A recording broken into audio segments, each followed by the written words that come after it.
नमस्कार सर्वांना. सनशाईन मराठी स्टोरीजमध्ये तुमचं स्वागत आहे. पुनर्विवाह भाग 11. सूर्य क्षितिजाच्या पलीकडे जवळजवळ मावळला होता तेव्हा शेवटी समर्थ बंगल्यात आला.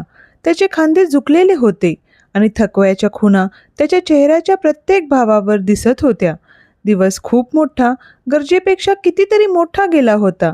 बैठका, निर्णय, स्वाक्षऱ्या, माणसं. त्याला शांतता हवी होती, फक्त शांतता. थोडं पाणी कदाचित, आणि श्वास घेण्यासाठी 5 मिनिट. त्याने आपला कोट निष्काळजीपणे सोफ्यावर टाकला, टाय सैल केली आणि हाक मारली. त्याचा आवाज जड आणि उदासीन होता. लता काकी, पाणी आणा. शांतता. कुठलाही प्रतिसाद आला नाही. फुलांचा अगदी हलकासा आवाजही नाही. त्याच्या भुया आकुंचन पावल्या. विचित्र, असा मोठा बंगला कधीच शांततेने भरलेला नसायचा. नेहमी काही ना काही आवाज असायचा. एखादा नोकर चालताना, दुसऱ्या खोलीत चालू असलेला टीव्ही किंवा कुठून तरी येणारी सियाची चिवचिव. पण आज काहीच नाही. ज्या क्षणी त्याने पुढे पाऊल टाकले, एक दाबलेला हुंदका काचेप्रमाणे शांतता चिरत गेला. तो जागच्या जागी थांबला. मम्मा. त्याची नजर जिन्याकडे वळली आणि मग त्याने तिला पाहिलं. सिया 4थ्या पायरीवर उभी होती. अनवाणी.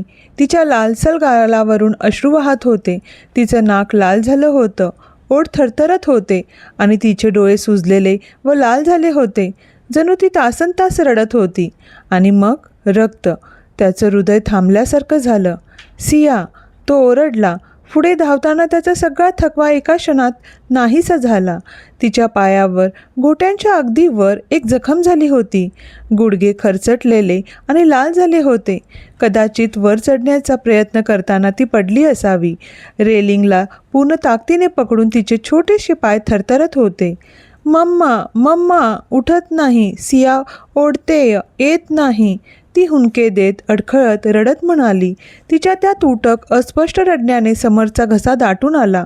समरच्या पोटात कालवाकालव झाली. त्याने काही विचार केला नाही. त्याचा श्वासही जणू थांबला. क्षणातच ती त्याच्या मिठीत होती.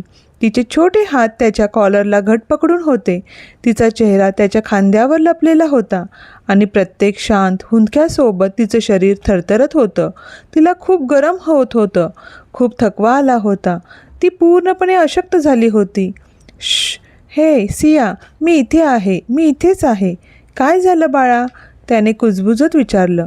त्याचा आवाज थरथरत होता, पण तिचं रडणं आणखीनच वाढलं. ती कॉरिडॉरकडे, खोल्यांकडे बोट दाखवत राहिली. तिचे शब्द तुटक आणि हताश होते. मम्मा, जमिनीवर. मम्मा डोळे उघडत नाहीये. सिया रडतेय, ओढतेय. ती येत नाहीये. त्याच्या अंगावर काटा आला. जमीन. डोळे उघडत नाहीत. बेशुद्ध. वृंदा. त्याच्या छातीत काहीतरी वेदनादायकपणे आवळल्यासारखं झालं. सियाला घट जवळ घेत तो कॉरिडॉरमधून धावत सुटला. त्याचं हृदय बरगड्यांवर इतक्या जोरात धडधडत होतं, जणू ते बाहेरच पडेल. नाही, नाही, ती असं असू शकत नाही. तो विचार पूर्णही करू शकत इच्छित नव्हता. त्याचं मन त्याला अलिप्त राहायला सांगत होतं, पण त्याचं हृदय आधीच तिच्याकडे धावत होतं. समर्थने त्यांच्या खोलीचा दरवाजा ढकलून उघडला. सिया त्याच्या मिठीत हळूच हुंदके देत होती आणि मग तो जागच्या जागी थिजला पूर्णपणे. त्याचा श्वास घशातच अडकला. त्याच्या समोरचं दृश्य पाहून त्याच्या फुफ्फुसांमधील जणू सारी हवा निघून गेली. वृंदा जमिनीवर निश्चल पडलेली. तिचा एक हात डोक्यांखाली वाकलेला होता. तिची साडी खांद्यावरून सैलसर खाली आलेली होती. एक काचेचा ग्लास तुटलेला. तिच्या आजूबाजूला सांडलेलं पाणी जणू एखाद्या निशब्द साक्षीसारखं पसरलं होतं. मावळत्या सूर्यप्रकाशात काचेचे तुकडे चमकत होते. तिचा चेहरा फिकट पडला होता. ओठ थोडेसे उघडलेले, पापण्या स्तब्ध, छातीची हालचाल जेमतेम जाणवणारी. एका सेकंदासाठी समर्थ कसा श्वास घ्यायचा हेच विसरून गेला. खोलीतील ते जडपण गोठवणारी शांतता, जमिनीचा तो बोचरा गारठा, त्याच्या हातातील ते थरथरणारे बाळ, या सर्वांनी त्याला एका पिंजऱ्यासारखे घेरले होते. सिया त्याच्या पकडीत चुळबुळ केली. तिचे लहान बोट तिच्या मम्माकडे निर्देश करत होते. मम्मा पडली. सिया म्हणते, जागे हो. मम्मा ऐकत नाहीये. सिया रडली, खूप रडली. मम्मा उठत नाहीये. 4 तास सलग रडून थकल्यामुळे तिचा आवाज फाटला. तिने स्वतःला त्याच्या छातीत झोकून दिले. त्याचे काळीज गळले. नाही नाही, हे असं घडू शकत नाही. वृंदा, तो पुटपुटला. स्वतःच्या तंद्रीतून भानावर येत त्याने सियाला हळूच बेडवर ठेवले, काचेपासून दूर, आणि तो तिच्याकडे धावला, गुडघ्यांवर कोसळत. तिचे गाल शिरवण्यासाठी त्याचे हात थरथरत होते. थंड, खूपच थंड. त्याने तिला हळूच हलवले. वृंदा, उठ ना, हे काय चाललंय? त्याचा आवाज फाटला. काहीच नाही. वृंदा, यावेळेस तो मोठ्याने घाबरून ओरडला. तरीही काहीच नाही. तो हताश होऊन तिच्या श्वासांचा अंदाज घेण्यासाठी तिच्याकडे झुकला. अस्पष्ट, खूपच अस्पष्ट, पण तिथे त्याचे हृदय छातीच्या पिंजऱ्यात जोरात धडधडले. कमी रक्तदाब, साखरेची पातळी कमी झाली, थकवा, डिहायड्रेशन. नक्की काय झाले होते? त्याचे डोळे उत्तरांच्या शोधात वेडेपिसे होऊन संपूर्ण खोलीभर फिरले, काहीही उत्तर मिळावे म्हणून. सिया आता शांतपणे बसली होती आणि हुंदके देत होती. तिचा अंगठा पुन्हा तिच्या तोंडात होता आणि तिच्या आईकडे पाहत तिचे डोळे विस्पारले होते. समर्थने आपला तळहात वृंदाच्या कपाळावर ठेवला. धगधगत होते, पण तो ताप असल्यासारखा वाटत नव्हता. त्यापेक्षाही काहीतरी वाईट असल्यासारखे वाटत होते. तो भीतीपोटी छातीवर हात ठेवून पुटपुटला. त्याचा फोन, तो कुठे होता? त्याने गडबडीने खिशातून तो काढण्याचा प्रयत्न केला. त्याची बोटे थरथरत होती. नंबर डायल करताना त्याचा आवाज थरथरला, पण कॉल जोडला जाण्यापूर्वीच वृंदाच्या फिकट शांत चेहऱ्यावरून नजर न हटवता तो अगदी हळू आवाजात पुटपुटला, नको. दोनदा विचार न करता समर्थने तिचे शांत शरीर आपल्या हातांवर उचलले. ती खूप हलकी होती, खूपच हलकी, वजनरहित, एखाद्या मरत असलेल्या पंखासारखी. समरची नजर तिच्या निर्जीव फिकट चेहऱ्यावर पडताच त्याचा जबडा घट्ट आवळला गेला. त्याच्या मागे सियाचे हळू हुंदके पार्श्वभूमीतील आवाजासारखे गुंजत होते, ज्याकडे तो आता दुर्लक्ष करू शकत नव्हता. त्याने वृंदाला हळूच बेडवर झोपवले, पण तिचे शरीर गादीला स्पर्श करताच शिट, तो मागे सरकत पुटपुटला. रक्त, गडद लाल, ते त्याच्या तळहातावर लागले होते. त्याच्या काळजाचा ठोका चुकला. तिच्या शरीराकडे पाहत त्याचे डोळे मोठे झाले. काचेचे बारीक तुकडे, तीक्ष्ण आणि क्रूर, तिच्या हातामध्ये आणि पाठीच्या खालच्या भागात रुतले होते. काही तुकडे तिच्या पातळ कुडत्यामधून थेट आरपार गेले होते, तर इतर थेट तिच्या त्वचेमध्ये घुसले होते, ज्यामुळे प्रत्येक जखमेच्या भोवती लाल रंग पसरत होता. दत्तेरिकी, वृंदा, तो खिन्न, तुटलेल्या आवाजात म्हणाला. त्याने बेड शेजारील ड्रॉवर घाईघाईने उघडला आणि थरथरत्या हातांनी एक चिमटा पकडला. अत्यंत सावकाश आणि अचूकपणे त्याने एक एक करून ते सगळे तुकडे काढायला सुरुवात केली. त्याच्या स्पर्शाने तिची त्वचा किंचित थरथरली, पण ती जागी झाली नाही. ना कोणताही आवाज, ना कोणताही सुस्कारा. प्रत्येक तुकडा काढताना आणखीन रक्त येत होते. त्याचा गळा कोरडा पडला. त्याने मनातल्या मनात प्रार्थना करताना त्याच्या कपाळावरून घामाचा थेंब खाली उतरला. फक्त हालचाल कर, फक्त कण, काहीतरी बोल. पण ती तेथेच पडून होती. तिचा श्वास मंद आणि असमान होता. तो बाथरूममध्ये गेला, एक स्वच्छ कपड्याने परत आला आणि जखमेतून येणारे रक्त हळुवारपणे पुसू लागला. जास्त जोरात दाबणार नाही याची काळजी घेत त्याने पुसत असताना त्याचे लक्ष तिच्या मनगटाजवळील जखमांवर गेले. फिकट, पण तेथे होत्या कशापासून, कधी, त्याला माहीत नव्हते. आता ते जाणून घ्यायची त्याची इच्छाही नव्हती. त्याने पुन्हा त्याचा फोन घेतला आणि क्षणाचाही विचार न करता नंबर डायल केला. लवकर ये, त्याचा आवाज खोल आणि गंभीर होता. एमर्जन्सी, ती बेशुद्ध आहे, रक्तस्राव होतोय, तुम्ही कोठेही असा पण लगेच येथे या, आत्ताच्या आत्ता. त्याने उत्तराचीही वाट पाहिली नाही, प्रश्नांची उत्तरे दिली नाहीत. त्याने फोन कट केला. तो मागे वळला तेव्हा त्याच्या छातीतील धडधड आणखीनच वाढली. सिया तिच्या आईच्या शेजारी पायाजवळ रांगत गेली होती. ती अशक्त हाताने ब्लँकेट ओढत होती. सुकलेल्या अश्रूंमुळे तिचा छोटासा चेहरा डागाळलेला दिसत होता. मम्मा, उठ ना, ती थरथरत्या ओठाने पुटपुटली. मम्मा, खूप जास्त वेळ झोपली आहे का? समर्थ पुढे सरसावला आणि त्याने तिला आपल्या कुशीत घेतले. तिला घट्ट पकडून ठेवले. तिचे छोटे शरीर एखाद्या जखमी पाखरासारखे त्याच्या कुशीत विसावले. त्याने तिच्या कपाळावर देवाची घेतली.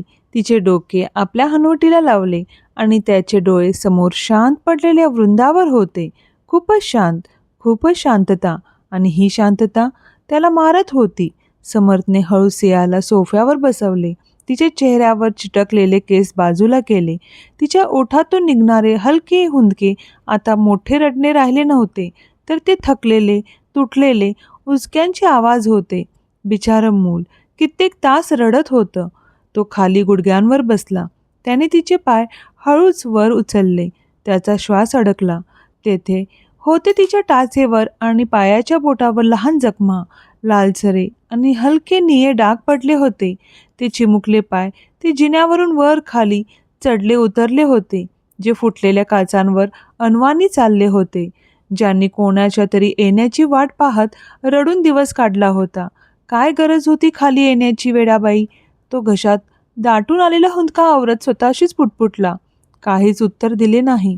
तिचे पापण्या अर्धवट मिटलेल्या होत्या. ती पूर्णपणे थकली होती.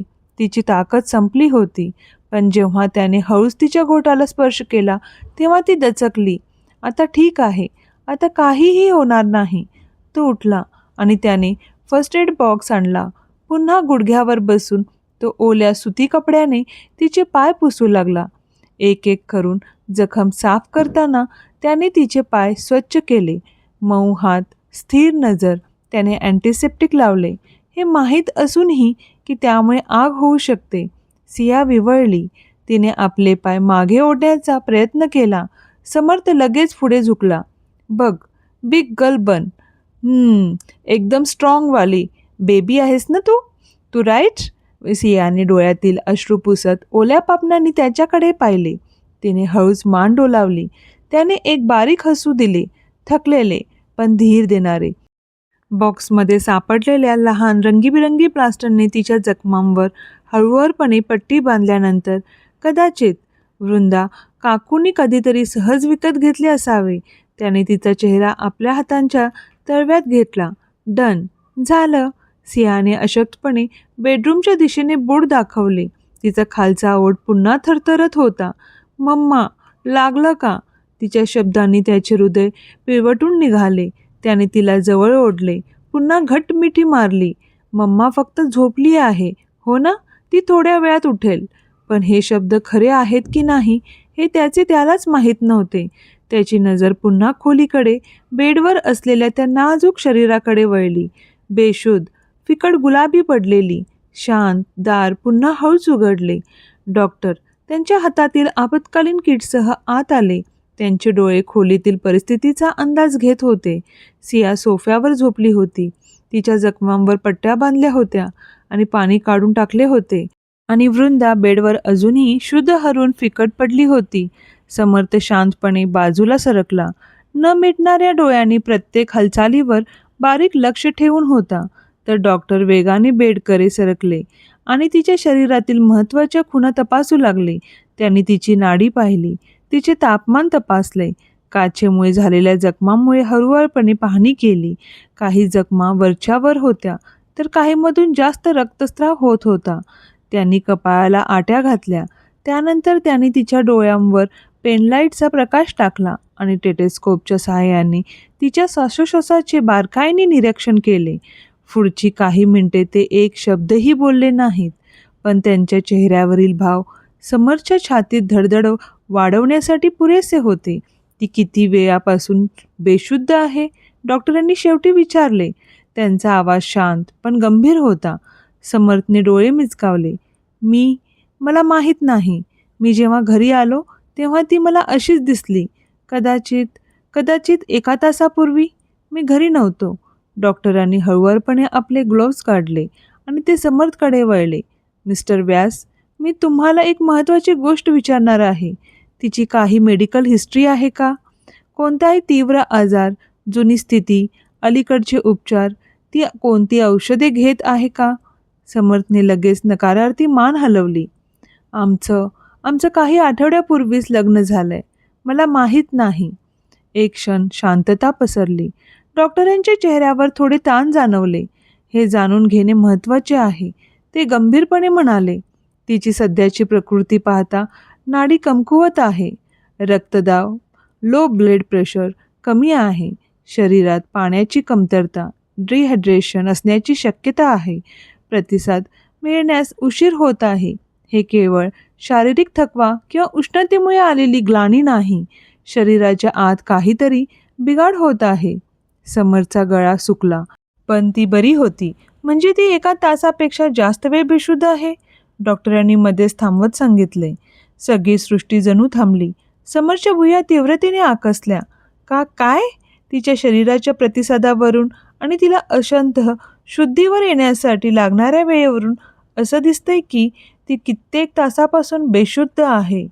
कित्येक तास? ते 2 शब्द एखाद्या मोठ्या धक्क्यासारखे वाटले. अचानक त्याचे पाय गळून गेल्यासारखे वाटले. त्याने पुन्हा एकदा वृंदाकडे पाहिले. ती श्वास घेत होती. हो, पण ती कमालीची शांत होती.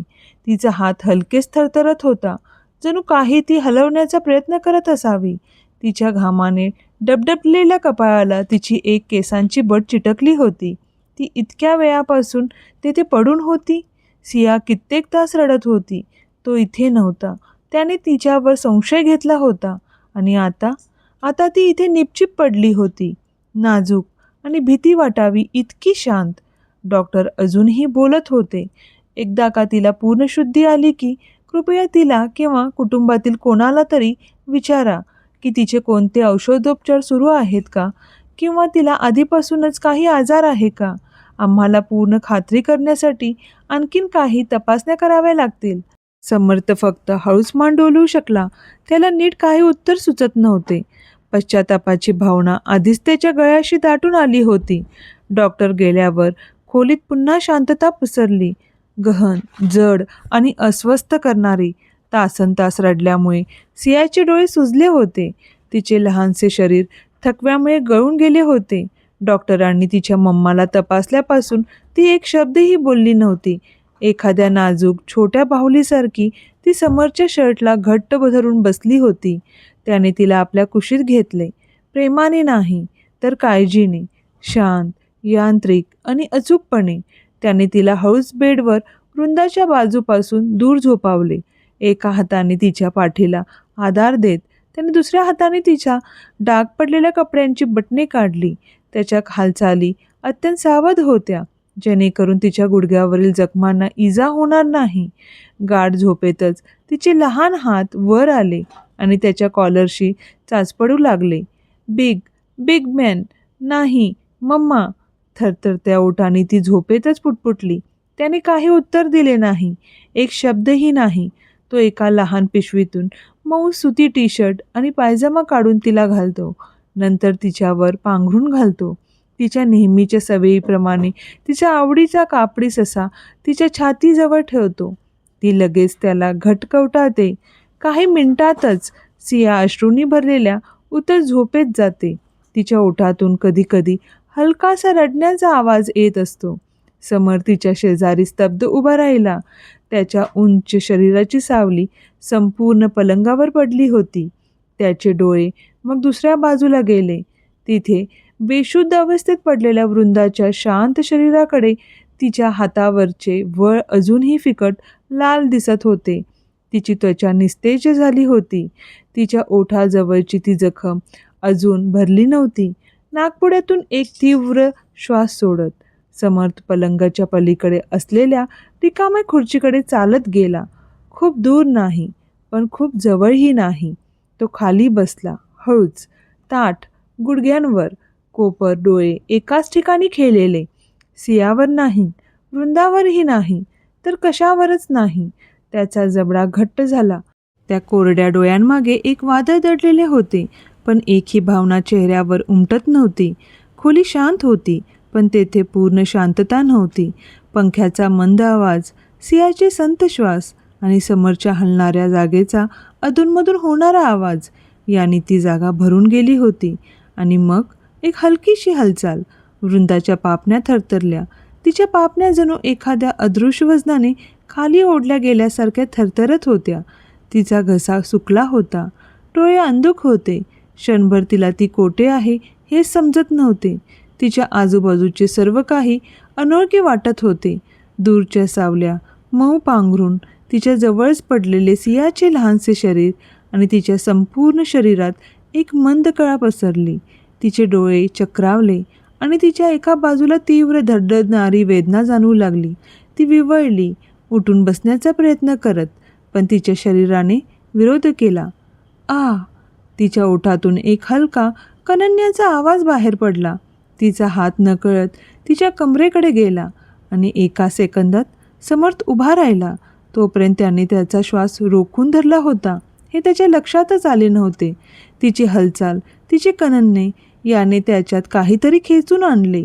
ती थरथरत्या हाताने उठण्याचा प्रयत्न करत असतानाच त्याचा मोठ्या पावलांनी त्याला तिच्या जवळ आणले. उठू नकोस, तो आवाजात कडकपणा पण नेहमीपेक्षा खालच्या स्वरात म्हणाला. पण वृंदा चक्रावलेली, खात्री नसलेली, तिनेही ते प्रयत्न केला. तिची बोटे घसरली आणि तिचे शरीर मागे कोसळण्यापूर्वीच त्याच्या हाताने तिला झेलले. एक उपजत प्रेरणा. पुन्हा एकदा तिने बसण्यासाठी धडपडत असताना त्याचा हात तिच्या पाठीमागून विळखा घालत तिने हळुवारपणे घट्ट पकडून होता. 1 सेकंदाच्या भागासाठी तिचे डोळे एकमेकांना भिडले. तिचे डोळे अस्पष्ट, गोंधळलेले, हरवलेले, त्याचे डोळे न वाचता येण्यासारखे. मी ठीक आहे, ती अशक्तपणे पुटपुटली, कष्टाने थुंकी गळत. त्याचा जबडा आवळला गेला. त्याच्या शब्दात उपरोधाची धार आली. खरंच ठीक? कमाल आहे. आधी खोलीच्या मध्यभागी बेशुद्ध पडली होतीस आणि आता सांगते की ठीक आहेस. वृंदाने नजर चोरली. सगळं काही फक्त अचानक गरगरलं होतं. अच्छा, खरंच? ते बऱ्याच वेळापासून फिरत होतं की तू जमिनीवर कोसळलीस तेव्हाच? त्याच्या आवाजात एक तीक्ष्णता होती, पण ओरडणे नव्हते. फक्त थंड प्रश्न, धारदार, थेट. तिने काही उत्तर दिले नाही. त्याच्या लक्षात आले की तिचे ओठ थरथरत होते. तिचा हात ब्लँकेटला घट्ट पकडून होता. तिचे खांदे खूप वेगाने वरखाली होत होते.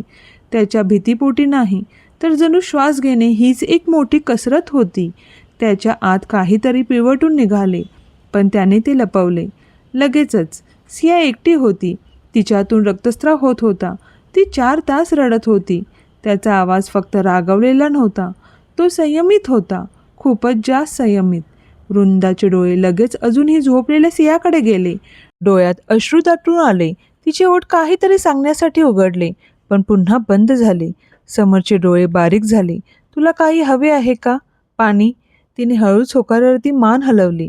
त्याने नाईट स्टँडवरून पाण्याचा ग्लास तिच्याकडे दिला. त्याची बोटे एकमेकांना स्पर्शून गेली. एका सेकंदासाठी त्याला वाटले की तिला आणखीन प्रश्न विचारावेत. तिच्या तब्येतीबद्दल, काय घडले त्याबद्दल, नक्की काय चुकले त्याबद्दल. पण नंतर त्याच्या मेंदूने त्याला तिच्या गुपितांची आठवण करून दिली. तो शोरूम, त्या महिलेचे शब्द, बाकी सर्व काही. त्यामुळे त्याऐवजी तो मागे सरकला. आराम कर, जेव्हा तू बरी होशील तेव्हा आपण बोलू. आणि एवढे बोलून तो परत आपल्या खुर्चीकडे गेला. पुन्हा शांतता, पुन्हा संशय. पण आता त्याच्या मनात शांतपणे आणखीन 100 प्रश्न सतावत होते.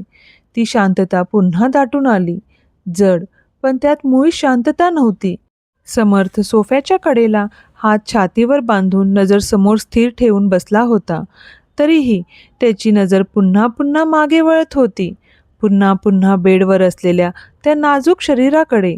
वृंदा पाण्याचे घोट घेतल्यापासून तिने एक शब्दही काढला नव्हता, पण तिच्या शेजारी पडलेल्या ते चिमुड्या जीवाकडे तिची नजर वळताच तिच्या ते लक्षात आले. सिया, ती अजूनही झोपलेली होती. गाल अश्रूंनी ओले झाले होते आणि असंतुलित श्वासांमुळे ओठ किंचित उघडे होते. तिच्या छोट्या मुठी तिच्या छातीजवळ आवळलेल्या होत्या. तिच्या घोट्याला आता पट्टी बांधलेली होती, पण रक्ताचा सुकलेला डाग अजूनही अंधुकसा दिसत होता. वृंदाचे हृदय पिळवटून निघाले. तिच्या फास्यांमधील तीक्ष्ण वेदनांकडे दुर्लक्ष करत ती हळूच बेडवर सरकली. तिने मोठ्या कष्टाने आपला हात पुढे केला आणि तिची थरथरणारी बोटे सियाच्या कपाळापर्यंत पोचली. बच्चू, ती मंद आवाजात कुजबुजली. सियाच्या केसांची एबट मागे सारताना तिचा आवाज कातर झाला होता. तिची बोटे हळुवारपणे आदरपूर्वक फिरली, जणू आपल्या बाळाला स्पर्श करण्याच्या केवळ कृतीनेच तिच्या आतले काहीतरी तुटून पडेल. ती थोडी वाकली आणि तिने आपले ओठ सियाच्या कानशिलावर टेकवले. तिच्या डोळ्यात अश्रू दाटून आले. ज्यामुळे पुन्हा सर्व काही अंधुक झाले. यावेळी आजारपणामुळे नाही तर अपराधीपणामुळे तिचा हात सियाच्या जखमी पायांकडे गेला. त्याला जेमतेम स्पर्श करत ती अशी कळवळली जणू ती जखम तिच्या स्वतःच्याच शरीरावर होती. तिची बोटे तेथेच रेंगाळली आणि मग हळुवारपणे त्या कापडी पट्टीवरून फिरली. तिच्या नाकपुड्यामधून एक हलकासा लहानसा सुस्कारा बाहेर पडला. ती ढसाढसा रडली नाही. ती रडू शकत नव्हती. तिच्या शरीरात आता अजिबात त्राण उरले नव्हते. ती फक्त आतून तुटत होती. मला माफ कर बेटा. तिचे ओठ यावेळी शांततेत हलले. तिच्या मुलीला जागे न करण्याची ती काळजी घेत होती.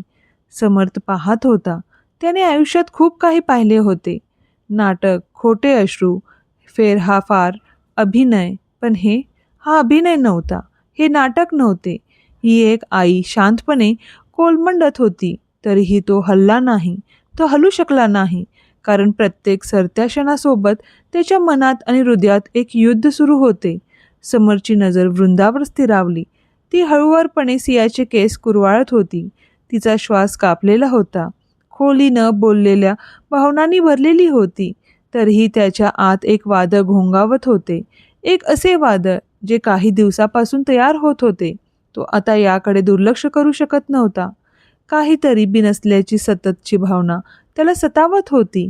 वृंदाभोवतीचे गूढ, तिचे अचानक कोलमडणे आणि तिची तब्येत ज्या प्रकारे खालवत चालली होती ते त्याला समजण्यापलीकडे होते. तिला इतके असहाय्य स्थितीत पाहणे त्याला आता सहन होत नव्हते. त्याच्या बोटाने सोफ्याच्या कडेला घट्ट पकडले. त्याच्या हातांची बोटे पांढरी पडली. तो फक्त तेथे शांत बसून राहू शकत नव्हता. हे कसं घडलं? त्याचा आवाज त्याच्या अपेक्षेपेक्षा जास्त कठोर होता. पण त्याच्या प्रश्नांचे वजन टाळता येण्यासारखे नव्हते. वृंदाने लगेच उत्तर दिले नाही. तिची बोटे अजूनही सियाच्या मऊ केसांना कुरवाळत होती. तिचा स्पर्श कोमल आणि सुखदायक होता. वृंदा, त्याने पुन्हा म्हटले. त्याचा आवाज अधीरतेकडे झुकत होता. त्याला उत्तरे हवी होती. हे कसं घडलं? ती थोडी दचकली. तिची नजर त्याच्यापासून दूर गेली. पण तिने सियावरून आपला हात मागे घेतला नाही. त्याऐवजी तिने आपले डोळे खाली केले. त्यांच्यामधील शांतता अधिकच गडद झाली. तुझी काही मेडिकल हिस्ट्री आहे का? त्याने विचारले. आता त्याचा आवाज मऊ पण तितकाच आग्रही होता. हे अचानक असं का घडलं? त्याला एक निराशेचा झटका आला, जो तिच्यावर नसून त्या अज्ञात गोष्टीवर होता. या परिस्थितीचा काय अर्थ लावावा हे त्याला समजत नव्हते. तिने त्याच्यापासून कितीतरी गोष्टी लपवून ठेवल्या होत्या. जर तिने खरे सांगायलाच नकार दिला तर तो तिला कशी मदत करणार होता? तिचा श्वास कोंडू लागला, कारण तिने हळूहळू वर त्याच्याकडे पाहिले. तिच्या डोळ्यात त्याला भीती आणि अनिश्चितता दिसत होती. पण तिथे काहीच उत्तर नव्हते. यावेळी समरचा आवाज अधिक कठोर झाला. जर तू मला सगळं नाही सांगितलंस तर मी तुला कशी मदत करणार, अशी तुझी अपेक्षा आहे? वृंदा रडवेली झाली. भावनामुळे तिचा गळा दाटून आला होता. माझी कोणतीही मेडिकल हिस्ट्री नाही, ती शेवटी पुटपुटली. तिचे शब्द जेमतेम ऐकू येत होते. जर तुम्हाला ही वृंदाची कथा आवडल्यास सबस्क्राईब करायला विसरू नका. त्यामुळे मलाही प्रोत्साहन मिळेल आणि पुढचे भाग लवकरात लवकर घेऊन येईन. धन्यवाद.